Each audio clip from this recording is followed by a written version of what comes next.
Hey, what's up everyone? Welcome to 90 Day Fiancé latest news.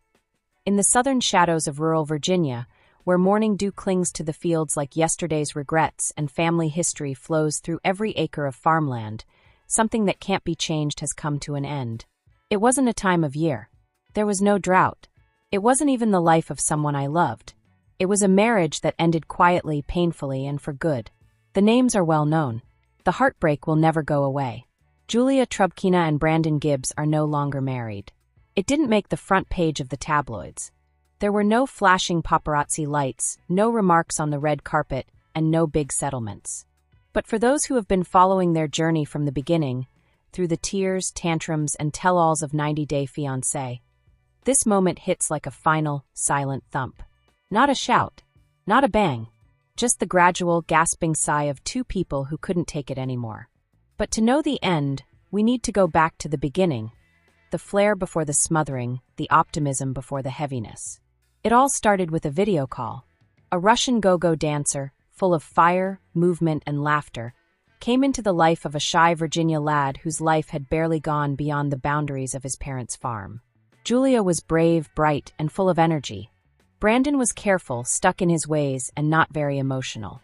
But something clicked between them, like two things that are opposite one another. They met in person within a few months. A few days later, they were engaged. And not long after that, they were on our screens, telling the world about their trip. They had no idea that they were setting the stage for an emotional war zone founded on unsolved concerns. Julia came to America hoping to find love, freedom, and a companion. She found monitoring, obedience, and a bedroom that wasn't even theirs. She was never equal to Brandon from the start. He was in charge of her, she was his guest, and, worst of all, his parents' project. Ron and Betty Gibbs were never bad people. But they were always there. Before Brandon could, they spoke for him. They told people what to do. They told Julia when she could sleep in, eat, do her farm work, and how to become used to their way of life. Tradition shaped the story, like Southern hospitality. But to Julia, it was manners that were really a trap.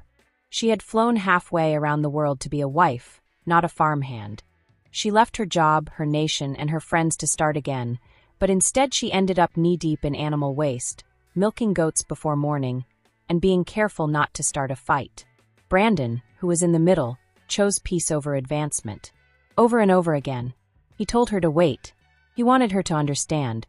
He made every blow less painful with hesitant smiles and uncomfortable apologies. But he never did what Julia implored him to do. Stand up. To pick her. To draw lines. To tell his parents, this is my wife. And she should have a life. Instead, Julia took the brunt of it all. By oneself. The pressure grew like heat under a closed lid. And when it went off, there was no scandal.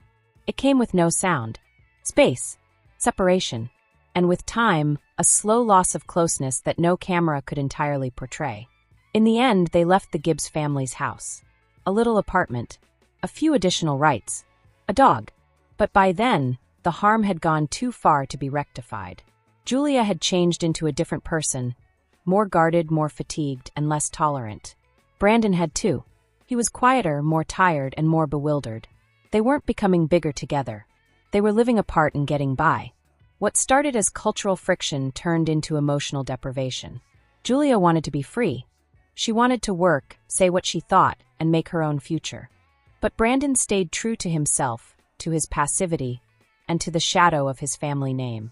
She spoke loudly. He didn't say anything in response. She cried for things to get better.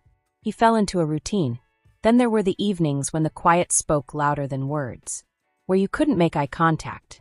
Where closeness turned into duty. They stopped fighting, not because peace had come, but because hope had silently left the room. Julia started to confide in her close pals behind the scenes. She thought she had married a boy, not a man. That she was building his confidence instead of being loved by it. That all the things she gave up had gone to dust in her hands. Brandon, on the other hand, became more and more withdrawn.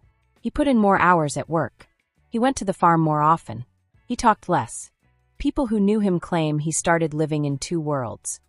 One where he seemed like everything was normal, and another where he secretly mourned the loss of the relationship. The last straw didn't come with a boom. No cheating. No cheating. Just tired. Emotional exhaustion. the subtle understanding that their marriage had turned into a cage for both of them. Julia packed her belongings in early spring 2025 after months of stress off camera, quiet counseling, and private meditation.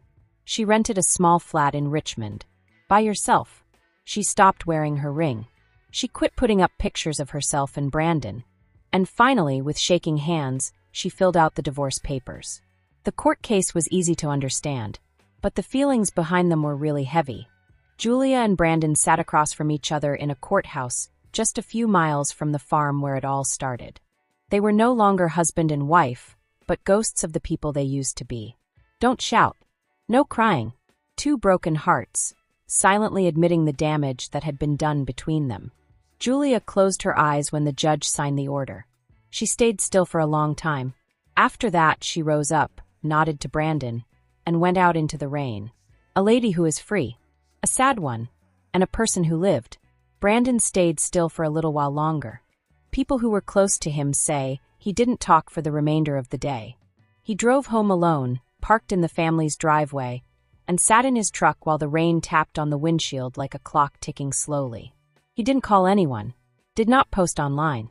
He just sat there, facing the fact that had always been there. Love, like any field left untended, dies if you don't take care of it. Julia started to get back to herself in the weeks that followed. She began her career as a personal trainer, started dancing again. She started writing about her new life, not as Brandon's wife, but as Julia. Only Julia. Not filtered. Not sorry. Her hair is different now. She spoke loudly. She grinned more often. But in interviews, there is a flash behind her eyes every now and then, a pain that still hurts. The pain of having sacrificed so much, and losing herself along the way. Brandon, on the other hand, went back to his normal life. He assists his dad with the farm work, repairs fences, fixes tractors, has dinner with his mom. His social media accounts became quiet. He hasn't spoken anything about the divorce in public. But insiders say he's not the same person anymore. Not as open, not as enthusiastic. As if he suddenly got what Julia had been yelling at him about all along, but it was too late to do anything about it. Of course, the community discusses.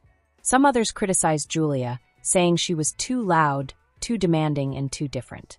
Some people fault Brandon for being too docile, too attached to his parents, and too scared of change. But the truth is somewhere in the middle. They weren't awful folks. They didn't work well together. Julia needed to move. Brandon needed to be still.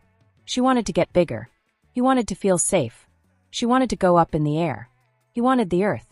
And for years they sought to find a middle ground. But that middle ground kept changing and disappearing under their feet. It wasn't a tragedy that they got divorced. It was a way to let go. A long overdue end to a chapter. But that doesn't mean it won't hurt. There were some good times. The fun times at first. The way Julia's eyes lit up when Brandon did little things to make her happy. The hugs that don't make any noise.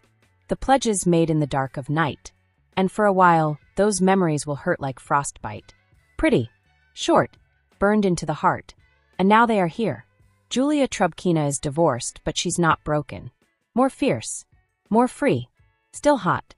Making a life not as someone's wife, but as her own hero. Brandon Gibbs is divorced and still lives on the property. Still quiet. Still working on it. He is still looking for the man he was too scared to become. The end of their story. But the echoes will stay. In the ancient pictures. In the videos on YouTube. The property still carries Julia's shadow, and Brandon's heart still holds her memories. Not every love story ends with forever. Some end in freedom. And this one, it concluded with a soft voice. The sound of papers moving across a table in a courtroom. The sound of a suitcase closing. The sound of two people discovering. It's time to move on. And in that whisper, even though it stings, there is something true. Something that needs to be done. Something that is final. This gossip is over. If you liked the video, then give your opinion in the comment box and stay with us by subscribing the channel. Thank you.